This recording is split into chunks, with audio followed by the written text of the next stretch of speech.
Hello, everyone, and welcome to today's Cardano Governance Roundtable. I'm your host, Nicolas Czerny. And today we're tackling a very critical topic, which is the Cardano net change limit and the Cardano constitution itself and how we interpret the constitution, the rules and practice of it. And to help unpack this, we've brought together the people who are truly hands-on in Cardano governance. So the Constitutional Committee, some DREPs, and an overall governance champions from the ecosystem. And it's my absolute pleasure to welcome our panel today.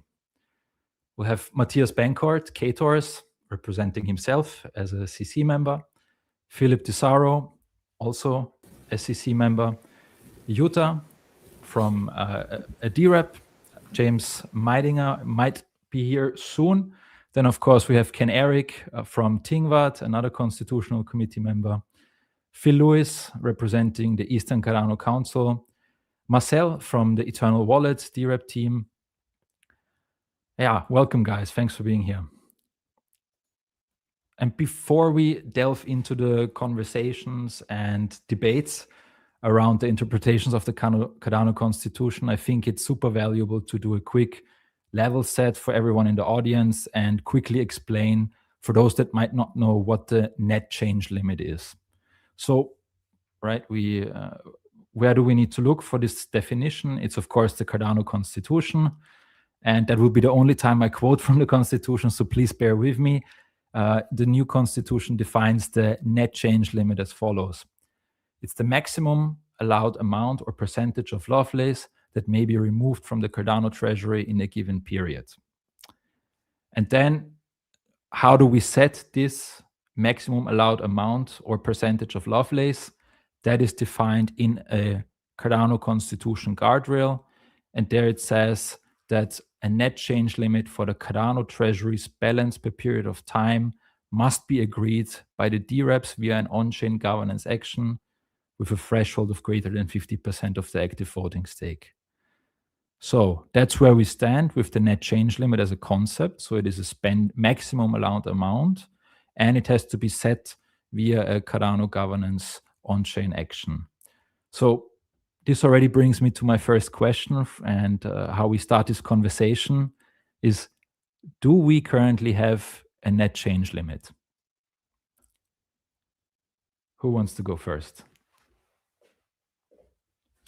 I can go first if that's okay.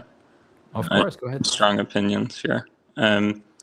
So in general, my opinions are that the CC should limit their authority, right? The CC's job is not to be the oligarchy of governance on the chain and make unilateral decisions. And so when I interpret the Constitution, it is our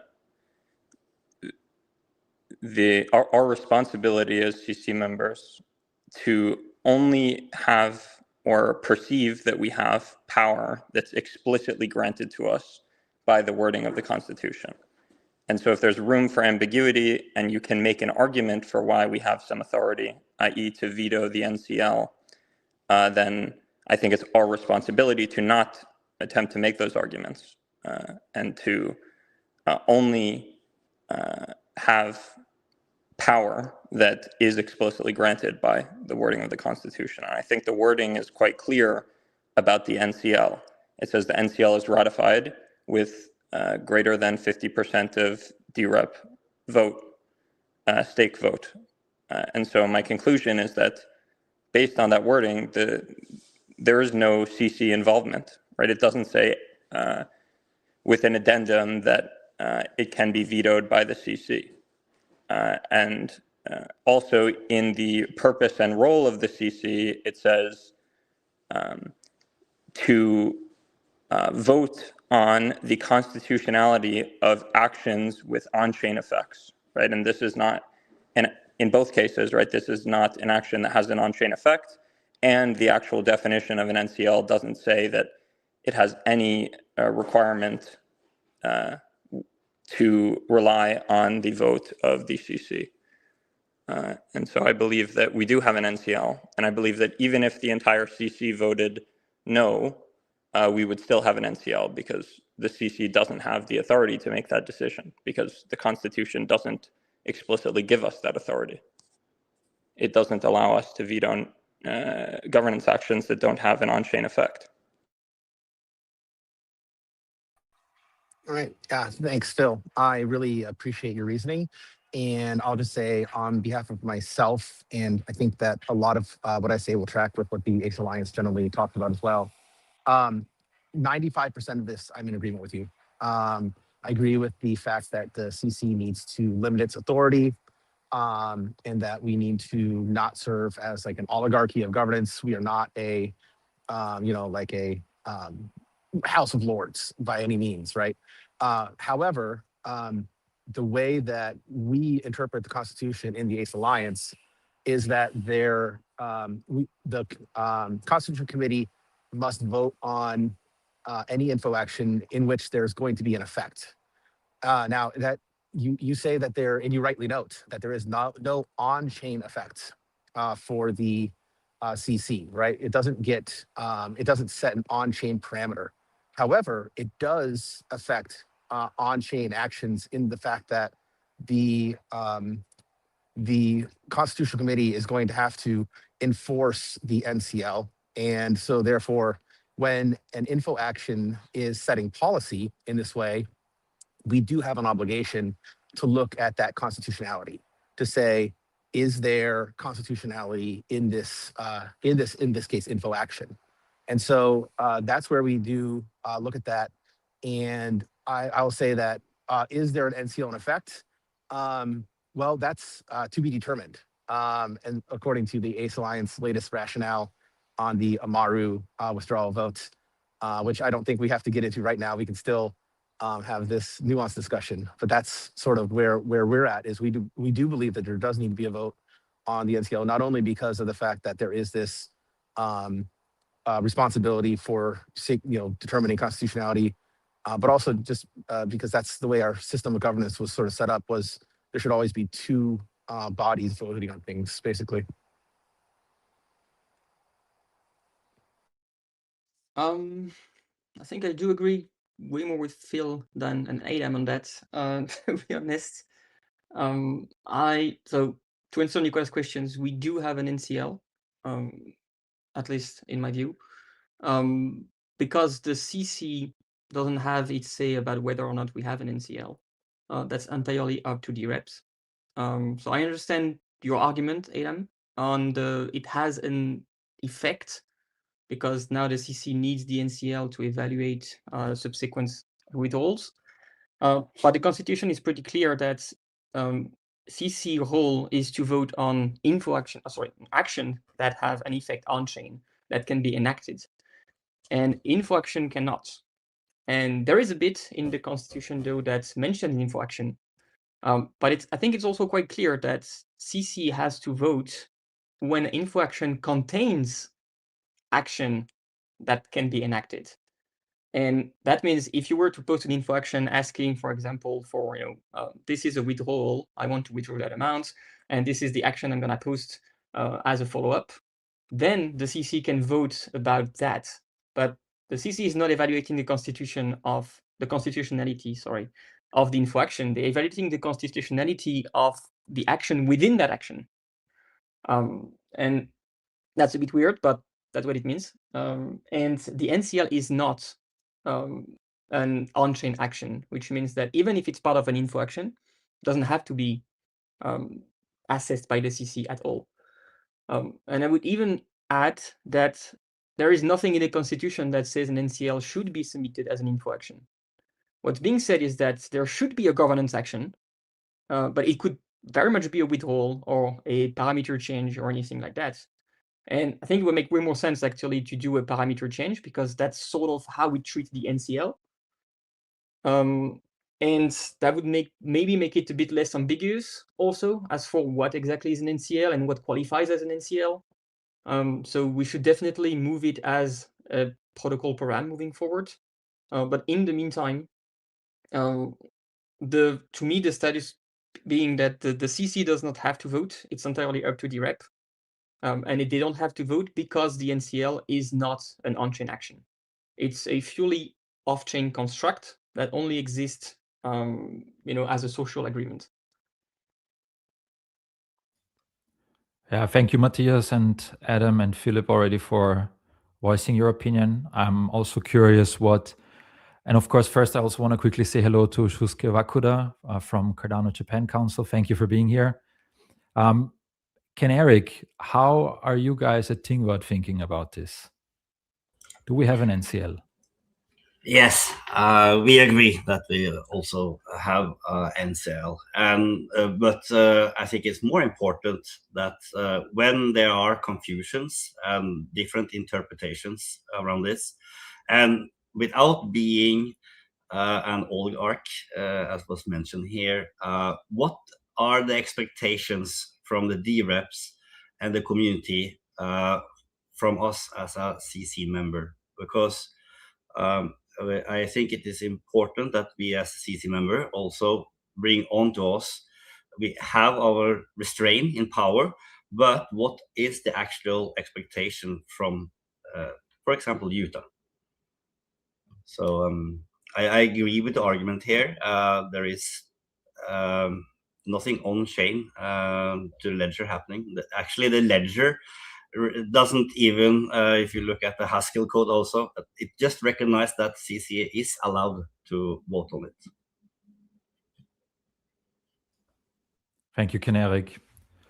It's good to hear these perspectives, right? And I, of course, want to give everyone on this panel a chance to voice their opinion. And of course, Phil from the Eastern Cardano Council, I think you also definitely have some views on the NCL and where we stand. And yeah, maybe you want to share that.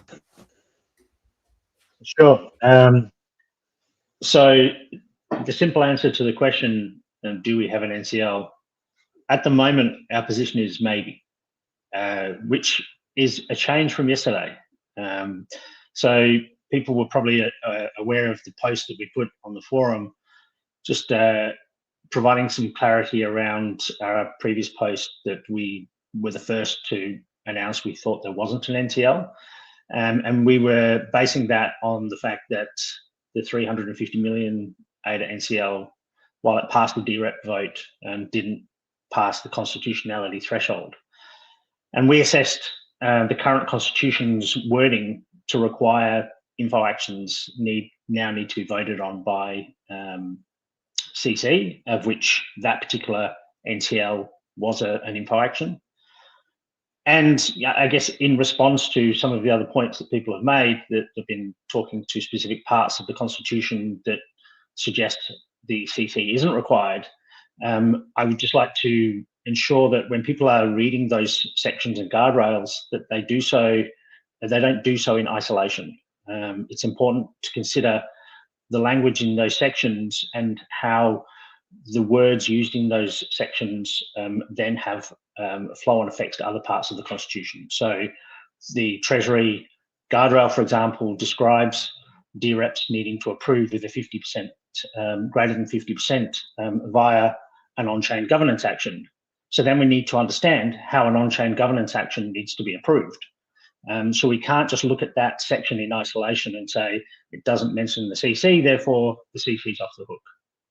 Now, the reason why we're now saying the answer is maybe is because we've actually taken some more time today to look into whether we should even be using the current constitution for that particular info action. And so we've been looking at some reasoning around the fact that because we didn't have an explicit transition plan for moving between the old constitution and the new, how governance actions that were on chain prior to the ratification of the new constitution, how they should be treated.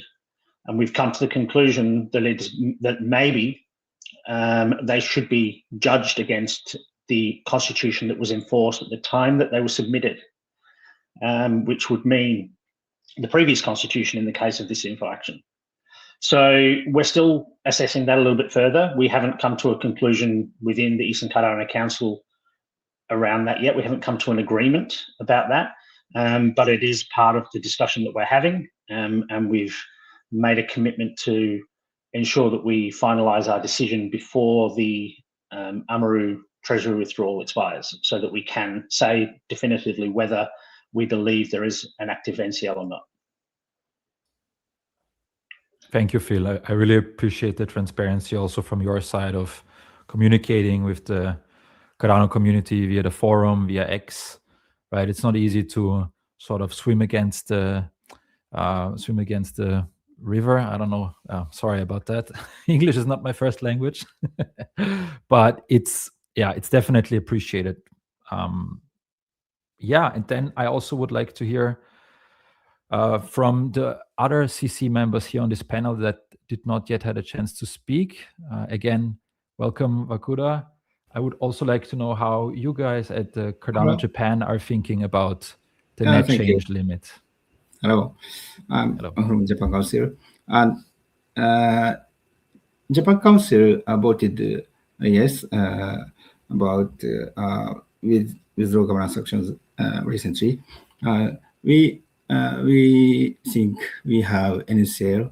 It's better to say we have NCL.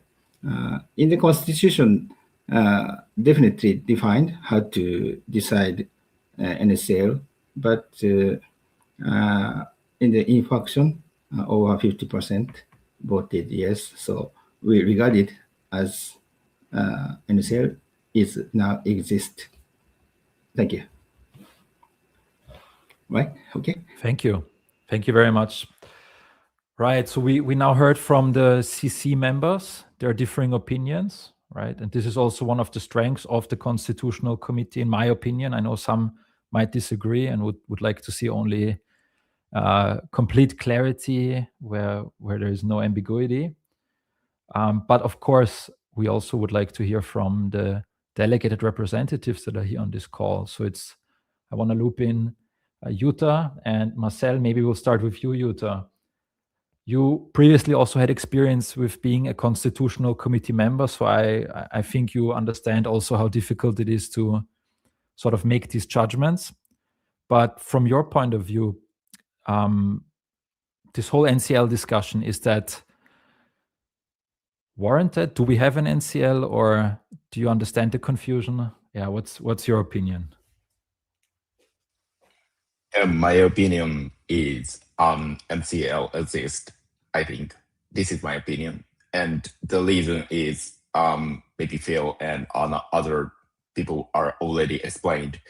So I will not repeat that. But I think it's very important that I don't have authority to decide NCL exists or not. It's up to CC's decision. So if a CC member think it exists. So, and DREP have no authority to decide that.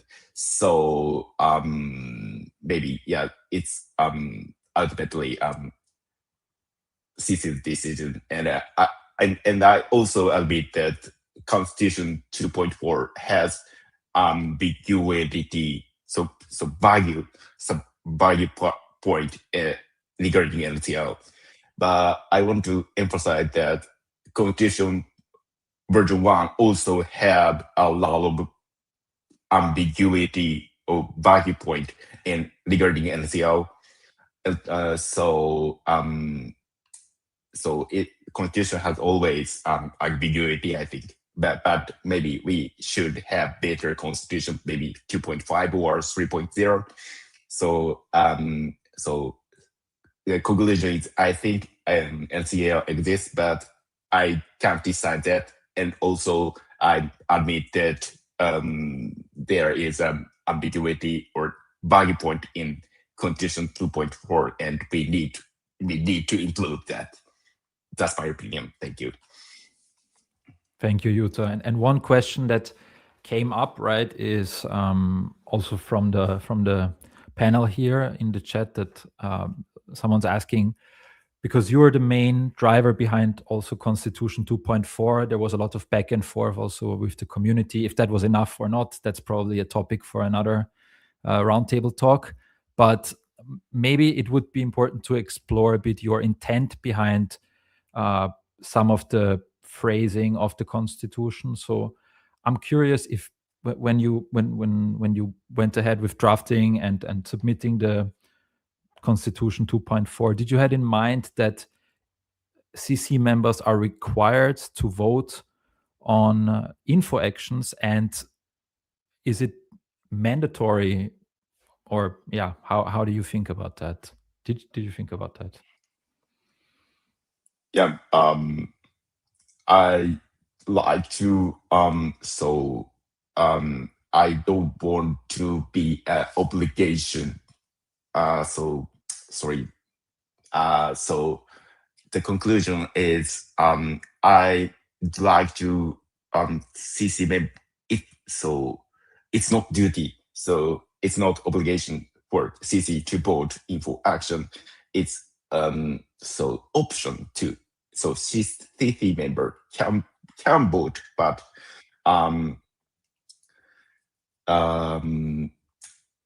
it's not duty. That's what I want to do in Constitution 2.4. But yes, I must admit that there is a value point regarding that. So maybe we need to include in Constitution 2.5 or 3.0. So that's my intent. Thank you. I hope it's clear for you. Absolutely right. And one thing that is clear is, I think it's still stated in the Constitution, at least it was in Constitution 2.0, that it's a living document. And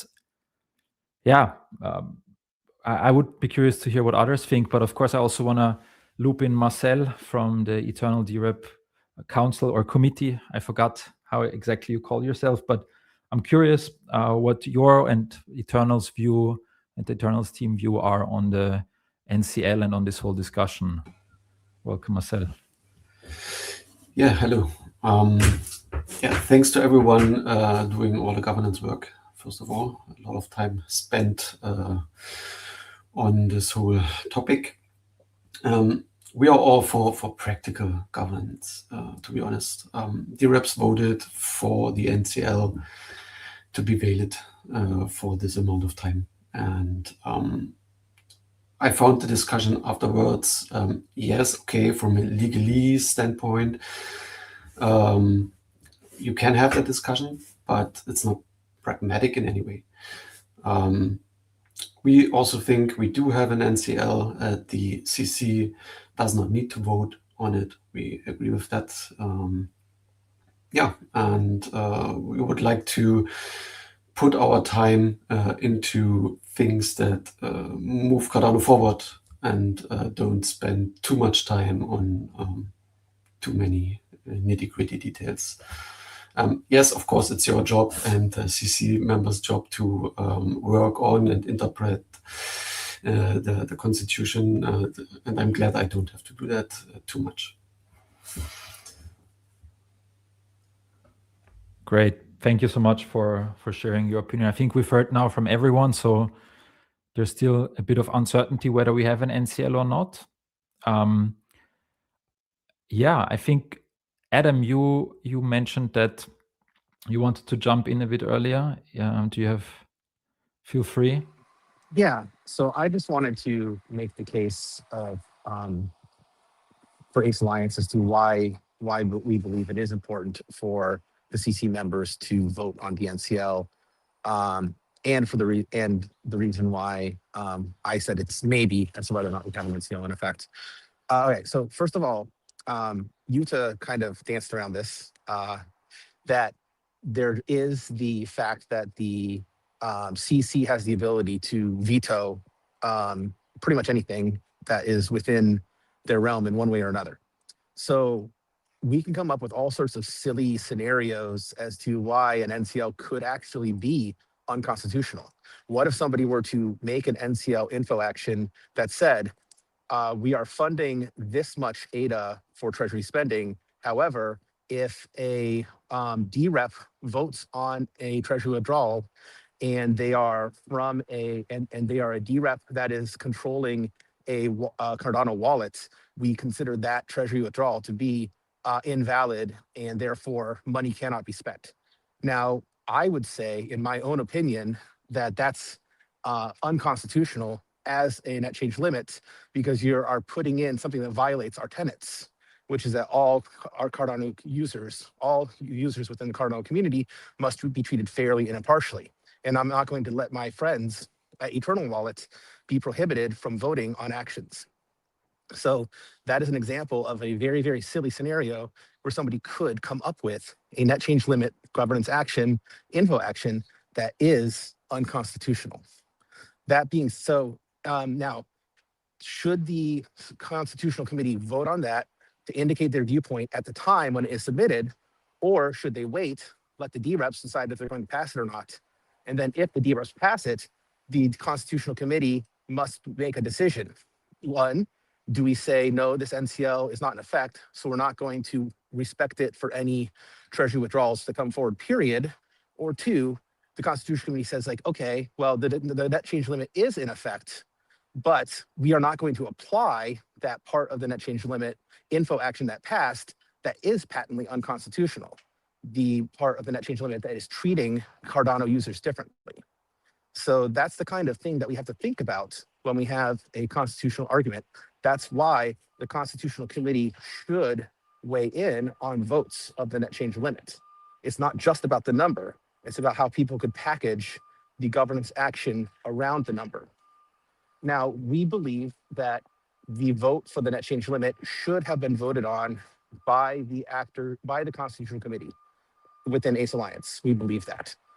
But since it was not voted on properly, we believe that that governance action did not set the net change limit, even though it should have set the net change limit.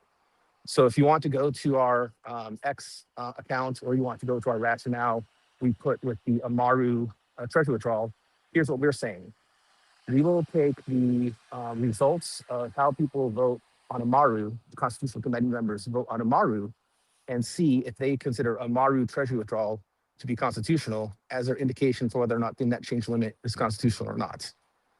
In the future, we hope that this can all be cleared up by either the Constitutional Committee proactively voting to actually vote on things, proactively voting on governance actions where they need to tell the community whether or not things like the net change limit will be considered constitutional when they go to apply their rulings, or it can be put in some other way, which I'll let the rest of you decide how to do that. So yeah, that's kind of my position in a nutshell. Adam, could I just ask a follow-up question? Are you suggesting, therefore, that the Amaru treasury withdrawal and anything else that was, I guess, on-chain when that net change limit was supposed to be voted on is essentially having some exceptional circumstances around it, and so it will be treated as if there wasn't a change limit, but we still need to put up a new net change limit info action to be voted on properly? Is that what you're suggesting? No. Just to clarify. No. No. Thank you for that opportunity to clarify, Phil. No, the position of Ace Alliance is that the Constitutional Committee as a body failed in their duty to tell the community what they thought about the net change limit in the vote on the NCL info action. And therefore, because we failed, we need to have another way to tell the community. So for this one time, in the interest of justice, we are going to regard the vote on the Amaru action, because it's the closest treasury withdrawal, as how we will understand what the Constitutional Committee is saying. But we do not think that that should be a regular action. And we actually don't think that we need to force the community to go back and redo the work of passing a new net change limit right now. We just hope that in the future that this is done right, because we feel like we can't enforce things unless there actually is indication given by the committee at the time.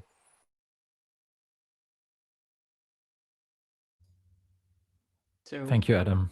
Go ahead, Matthias. Yeah, I have a concrete proposal perhaps to help move the situation a bit. Because, in software, when we have an incident, the resolution matters little. What matters a lot is how to not have that same problem again, right? And here, if nothing is done about it, we're going to have a vote about an NCL in the future, and the same ambiguity will appear. So we do need to resolve that ambiguity. And I think that's generally true for any disagreement between CC members regarding the interpretation of the Constitution. I think it's fine for CC to disagree on how they interpret a particular proposal, but not how they interpret the Constitution. So every time we have a disagreement on the Constitution interpretation, we should seek to resolve that disagreement by a Constitution amendment. And what we could do here is, well, not only resolve that ambiguity by submitting a small Constitution increment, but also add the NCL to the Constitution, right? While at it, if we're going to vote for a Constitution amendment, we could as well capture what the current NCL is unambiguously. We've all agreed on what it is for the next X months. Let's put it in the Constitution. And if someone wants to change the NCL, well, they're going to have to change the Constitution, at least until this one expires. I only see wins, but maybe it's too controversial. Could I offer another alternative solution to this problem? And that is to ask the community if we even really want an NCL. Is there actually real value in having this level of complexity? At the end of the day, I certainly in last year's budget period, I heard a lot of DREPs saying they had decided on their own personal NCL. So it didn't matter what the actual NCL was. They had already decided in their head that they had their own limit that they were not going to approve treasury withdrawals over. So if DREPs are thinking that way already, what value do we have by having an arbitrary NCL that we can just decide to change, with another info action at the drop of a hat, like we did for the PENTAD governance action. There was an extension put on so that we could get that through, which was great. But it kind of highlights that these things can be changed pretty quickly anyway. So it's kind of arbitrary to begin with. And I think it's probably better just to remove it as a level of complexity completely, obviously, if the community agrees. Oh, that's a controversial one. Removing the NCL and sort of really trusting the DREPs to decide on how much we should spend on, because anyway, the NCL can be changed at all times, right? The Constitution does not specify you can have only one NCL every 73 epochs, which is a year, right? But I think a few people here have some ideas about that. This is something I've pushed heavily. From the second I got into the CC, I was arguing that the NCL doesn't make sense as a concept for many reasons. One, because it doesn't actually achieve what it's setting out to achieve, which is to limit spending, because it just complicates the process. If you want to withdraw more money, you just submit a proposal to change the NCL. And if you have enough stake to get your withdrawal proposal to pass, then you definitely have enough stake to get the change of the NCL proposal to pass, right? Because it's 50% as opposed to 75%. And so, it doesn't make sense. It doesn't actually achieve that goal. And the second reason is that it sets a target spending, which often is not helpful, because it doesn't have a guarantee that the end result will be budgeting, right? Saving money, right? It could just be that if you have a target, you'll make proposals until you fill that target, right? In which case we're spending more than we need to on a given year. Spending should be merit-based and not based on some arbitrary target number. It should be spending as opportunities present themselves. And like a hypothetical example I always give is, what if the NCL is 200 mil and we have an opportunity to pay 210 mil ADA with a guaranteed return of 5% to the treasury, right? Like on a merit basis, this would be a good value proposition and something we would want to do, right? But with the NCL, we could not do that, right? For arbitrary reasons, because it was just decided we don't want to spend more than 200 mil. But if we're spending more than 200 mil and getting back even more than what we're spending guaranteed, then obviously that's something that we should as an ecosystem do. Obviously this is like completely a contrived theoretical example, but it just illustrates the point that you want to spend based on opportunity, right? On a given year, if there's a lot of great proposals that are very high value relative to, like, a very high impact relative to their cost, then you want to fund them and deliver them. And on a different year, right, if the proposals, the quality of proposals is relatively low, or the cost for their impact is relatively poor, then you don't want to fund many proposals at all. And so just setting a target arbitrarily every year doesn't make sense without the context of what is being proposed in that year, right? You might want to overspend one year when you have a lot of great proposals and a lot of great teams trying to engage in the ecosystem. And then you might want to spend very little the next year when, you know, there's not many good proposals and not many teams engaging. Yeah, very good point. Go ahead, Kinerik. Yeah, there are many good points here. So I think we have to go back to why we actually had the net chain limit. And from my understanding, it was to have a proper way to manage the ADA owners' treasury, because it's the owners of ADA's treasury, not CCs or DREPs and I don't think it's proper to say, like Phil has said, like if there's some opportunity that comes up, I don't think it's appropriate to ape in to do something else or suddenly spend something just because there is like an instant opportunity. I think when it comes to a treasury management, look at Norwegian Sovereignty Fund. They have a strategy and they stick to it, and they have a spending limit of it. And therefore, I think it's appropriate to have a net chain limit as a parameter. And could you just not replace that with a budget though, Kinerik? I mean, a budget would do that. A proper budget will, of course, do that, but because of the due nature of how anyone is able to do a treasury withdrawal, and let's say I could ape into, then we would better have it on chain.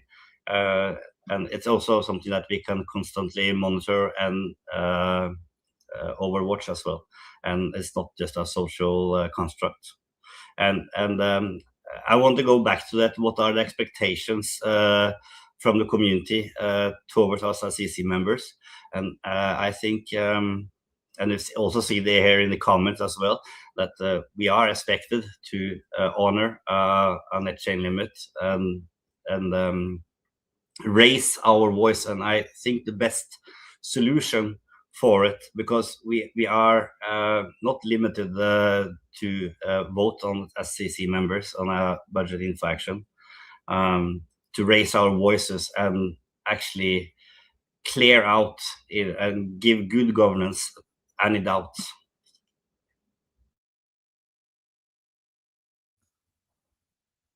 Thank you, Ken-Erik. Any other views on that? And maybe before anyone else jumps in, I mean, this in the current state, right, where I assume now that we have a Cardano, that we have a net change limit, right? In a treasury withdrawal that would now exceed this net change limit, let's say we have an opportunity like Phil mentioned, but it would require 500 million ADA instead of the 350 million that are available. If I state in this treasury withdrawal that this treasury withdrawal is also increasing the net change limit to 600 million ADA, is that a valid mechanism? Is that possible? Is that a loophole of the current constitution? That's a good question. You could use the withdrawals to establish any net change limits. Whether you can use that as part of the same withdrawal to also, justify your withdrawal, I will need to go back to the constitution to see what's the temporality requirement here. But it's definitely something that I think that wouldn't get so popular. So probably you're going to have a hard time passing that in front of all the DREPs. Coming back to this removing the NCL point, I think that's an interesting one. That's definitely something worth considering. I can very much resonate with what Phil mentioned about the NCL becoming a target and sort of pushing people to withdraw unnecessary funds in a sense, just because there is a budget, so you might as well try to cap it. And I will double down on what I said earlier, that well, we should capture that as a constitutional amendment, and maybe a good way forward would be to put both two proposals, two constitution amendments side by side that refer to the same constitution ancestor, so that only one of the two can go, right? But you propose them at the same time and you let DREP choose. You want to have the proposal that remove the NCL from the constitution and hopefully clarify also ambiguity around it.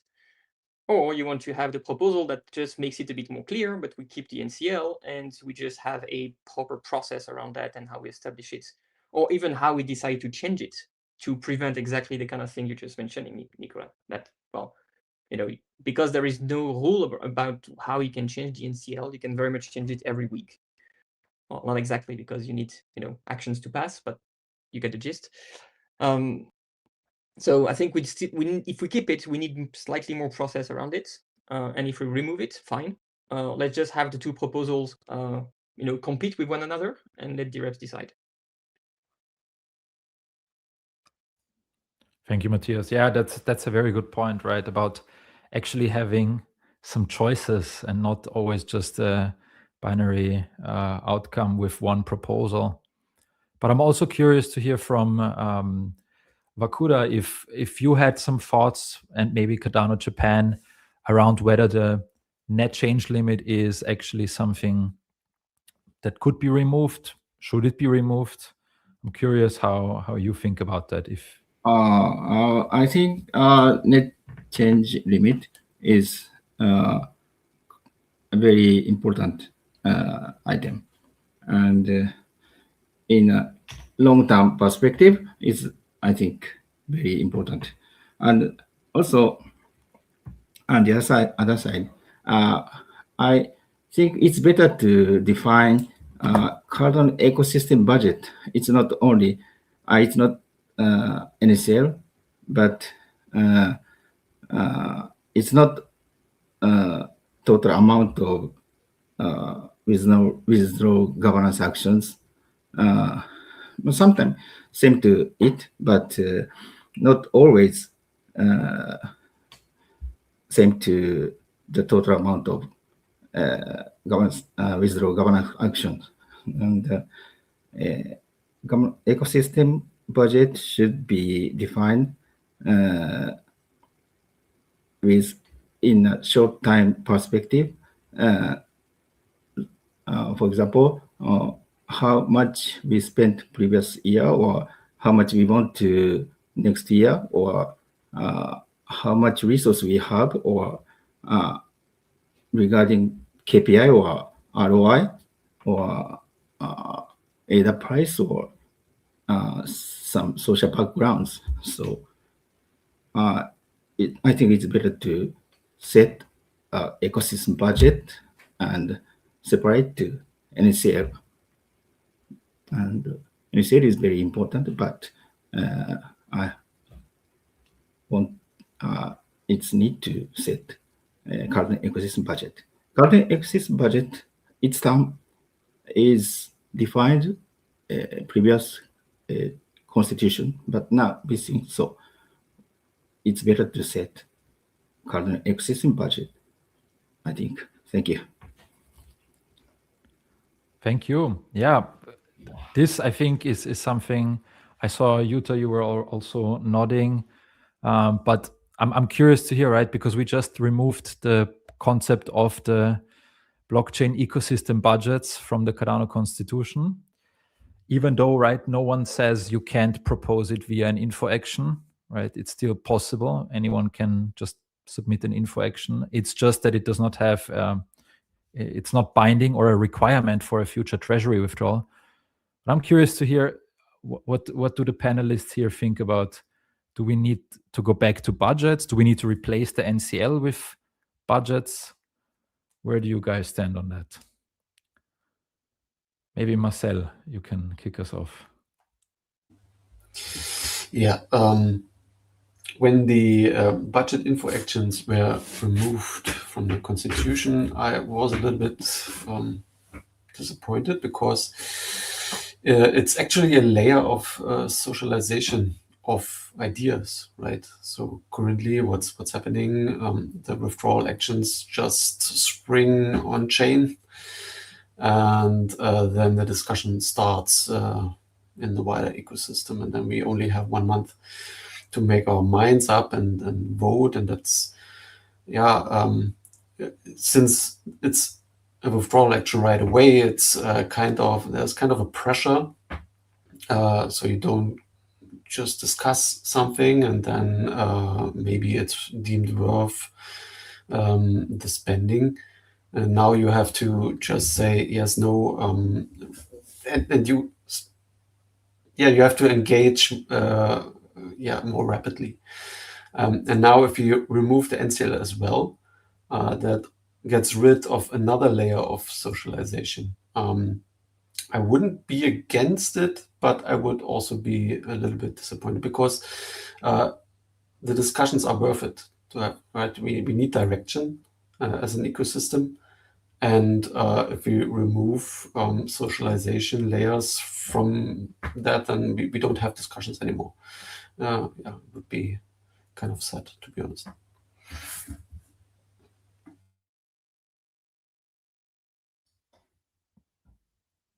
Yeah, anyone else has some thoughts around the budget and where we stand with that? Maybe Ken Erik, what do you think about that? Well, so I think I know at least what concerns the community and the aid owner had regarding setting a strict budget and a net chain limit. And it's actually something that I have measured. So and of course, this is the second year we are going into this round with budgeting and treasury withdrawals. But if you look at the ADA chart, when we were having all the budgeting debates from late April into June, ADA had a negative price impact, while, let's say, other tokens in the ecosystem, similar like Aave and Compound, let's just take other altcoins, had a positive increase. So it's very important that we have a very, how can I say, constrained budgeting, because the community are front running and thinking that the ADA price will go down if we do not spend our treasury properly. Appreciate that, Ken Erik. And I also want to acknowledge the comments from the many viewers we have on YouTube X. There's a comment from Tom who's saying a treasury withdrawal should just include a budget, and a few other topics. Thank you for everyone that's joining live and writes comments. Really appreciate that. And yeah, I mean, including a budget within a treasury withdrawal, I think that is a possibility. But I think what Marcel, you mentioned is rather the socialization part, where you as a DREP, you can make potentially some conditions in your rationale to the person submitting the budget and telling them, I will vote only yes with the future treasury withdrawal if you do X, Y, and Z or something like that, right? But then again, it's always it's a trade-off, right? Versus efficiency versus socialization, or yeah. So Phil, maybe what do you think? Yes. I mean, I've kind of commented on this in my personal capacity, not as a CC member, quite a bit, and I think the disappointment for me with the loss of budgets was firstly that we hadn't really tested the process. 1 year of a budget cycle isn't really a good sample size. And I think there were many ways to overcome some of the potential issues that people perceived budgets to have, that we could have tried through experimentation. We were kind of taken down a relatively narrow path with the budget, the inset budget process. And I think, I'd be quite interested to see budgets that are very much strategy driven, clear KPIs, and milestone based. So not having a one-to-one, okay, this budget will withdraw this treasury withdrawal.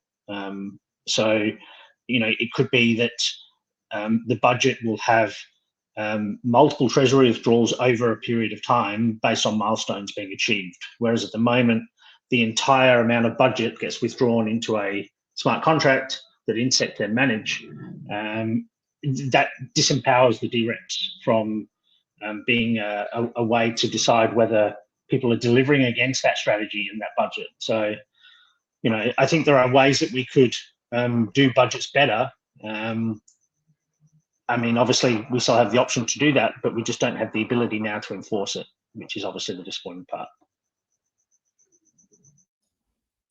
Thank you, Phil. And a question for Matthias, because you went through this cycle last year with the budget for the Amaro 2025 proposal, and this year with the treasury withdrawal for Amaro 2026.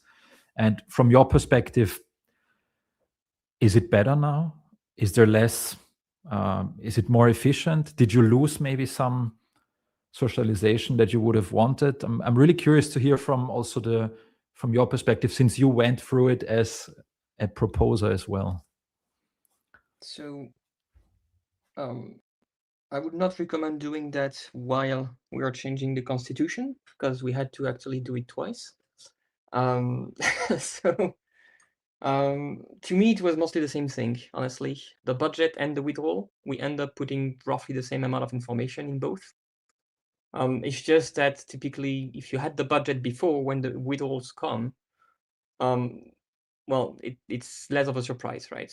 Because people have already been reviewing your budget. And I think it created one opportunity though, which was to maybe work on a budget which can kind of live at a state of idea. And the withdrawal is the moment you start kind of giving life to those ideas. And that's also visible, for example, with the liquidity budget, the DeFi liquidity budget, that says, well, we want to do it in 2 steps. There will be a first step where the first withdrawal will be much smaller, but setting up the whole framework. And then the rest of the withdrawal would be about allocating that treasury. At the moment you do the budget, you haven't done all the necessary steps to make it happen. And if you already get a massive no from the community, well, you don't need to go further, right? Or you don't need to act on the ID right away. Whereas technically, if you do a withdrawal, that means you're already ready to be handling the money and do something with it. And that also means you probably have more skin in the game because you've already started stuff. So it's a bit less what is called probing, prospective, right? The withdrawal is more on, we know we have something to do, we have a clear plan, we even started acting on that plan, and now we need funding. Whereas the budget, you're probing a bit the DREPs on, well, I have this idea, it's not necessarily fully clear and fleshed out yet. But if you guys agree, then that might turn that into one or more withdrawal moving forward. So there is some good parts. It's just a bit weird that once you've got a budget that is roughly the same as the withdrawal, you put kind of the same content in both and they look redundant. I agree with Marcel that it creates a nice socialization layer, but it's kind of a enforced layer, an enforced socialization step that is enforced by the Constitution. Because it's not there in the Constitution doesn't mean you can't have it, right? For the Amaro part, we had multiple rounds of asking people for feedback, of publishing a draft withdrawal beforehand. And as the withdrawal came out, we had already socialized it multiple times. Maybe some people missed it, right? And that's the just lack visibility, perhaps. And putting it on chain makes it very clear that you're asking everyone attention. But yeah, so I don't think it removes necessarily the socialization layer. It just makes it up to the proposer now instead of being a constitutional requirement.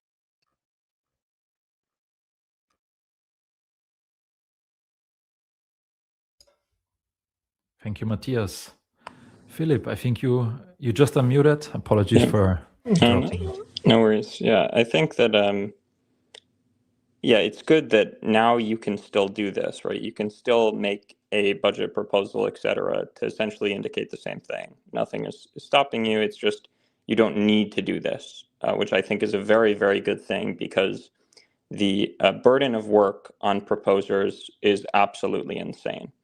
And this is why you basically see two entities being the sole people interacting with the withdrawal system in the on-chain governance, right? Basically everything has gone through Intersect. Everything that has passed has either gone through Intersect or the one outstanding proposal, which was Amara.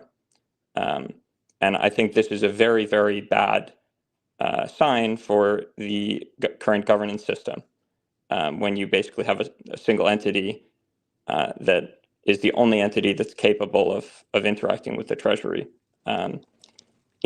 Not capable from a sense of like it's enforced by the chain or whatnot, but capable in a social sense, in that the burden of work to actually do these proposals is so high, and there are so many things you need to consider, especially regarding constitutionality and socialization, reaching out to DREPs and individually talking, pushing your case, lobbying for the proposal in general, that, yeah, the participation is very bad. And I think that one of the big reasons for this is that there is the crutch, right? People don't want to do this work themselves when they know Intersect is going to do it every year on your behalf. And so, you just submit your proposal through Intersect, they do the off-chain voting, and then they submit the proposals to the chain. It's a very good thing, right? Given the early stage, especially in the early stages of governance, when it was very difficult and people didn't figure out how to do it and whatnot, to have an administrator do it on behalf of the community. But I think that we should slow this down as soon as possible, because we want to get people used to putting up the 100K themselves and doing these proposals themselves. The whole point of this governance system was for it to be an open system. And so you shouldn't have to propose a treasury withdrawal through Intersect. You should just be able to propose it yourself, right, as each of these entities.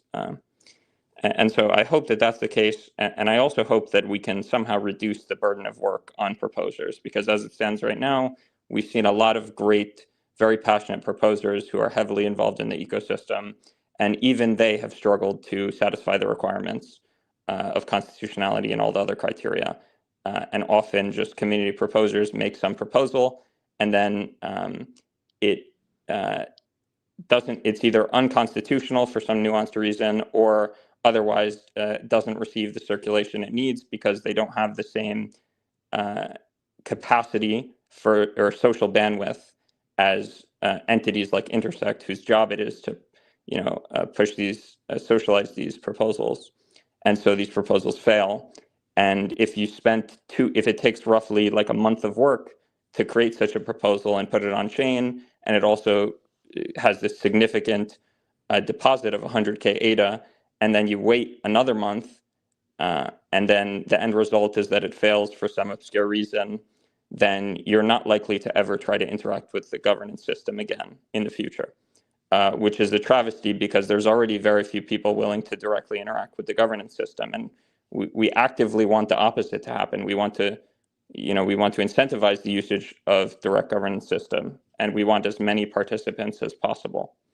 And so I really think we need to rethink how this is done. I think that from the first thing I would do is that the burden right now not only requires you to interact with the CC and get feedback on constitutionality before proposing, but it also requires you to be somewhat technical to actually build these transactions.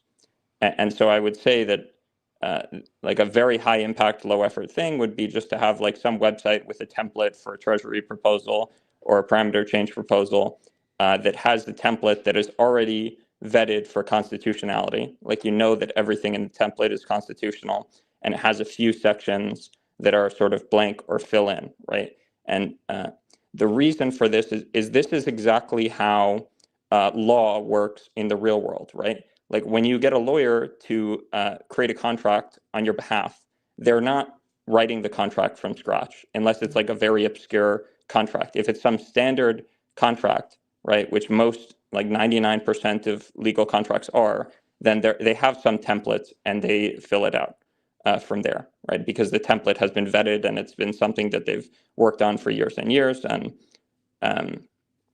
I think it's important that we have this. Otherwise, it's essentially like 10xing or adding a huge multiplier to the amount of work that every proposer has to do, because they have to vet everything from scratch.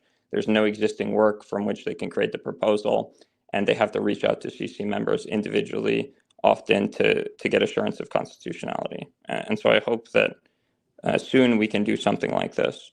And it also has the benefit of making it so that you don't need to be technical to do this, right? If there's a website and you can submit these proposals through a website, it solves two problems. One, you don't need to be technical and know how to use the CLI and whatnot.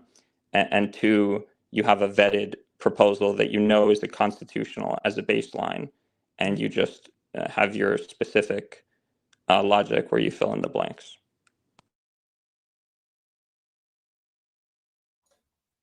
Thank you, Philip. Yeah, one thing is very clear, right? We need to have these discussions at times, also to just hear how the different actors from the CC think about the NCL, the budgets, and everything that's going on. I think this format today was really, really valuable to me, also to understand the different perspectives. And if I try to wrap us up, since we're now 1 hour in, and I just want to say also thank you to the fantastic panelists we had today. So do we have an NCL? Almost everyone agreed that we do. There is one maybe. So I cannot give you a conclusive answer. Is there constitutional clarity around the NCL? I think not. I think it became very clear that the Cardano constitution in some aspects leads to different interpretations, which is normal and understandable. So there are efforts going on within the community around how to amend the Cardano constitution. There's a working group within Intersect that is working on that. But of course, as we are in a public permissionless blockchain and in a decentralized community, there is not one process, there is just a process, right? So anyone that works on that can propose it, socialize it, on-chain or off-chain. I think a few of the commenters agree that it should rather be off-chain socialization. But yeah, this was a great space. Thank you everyone for joining. Thank you everyone for tuning in on X, on YouTube, and wherever this is streamed. I hope you have a wonderful rest of the day. And thank you, Phil, Yuta, and Wakuda. I know it's very late where you're from. I truly appreciate you taking the time to be here today and share your knowledge with the Cardano community, and of course to everyone else. Thank you so much. Bye all. Thank you.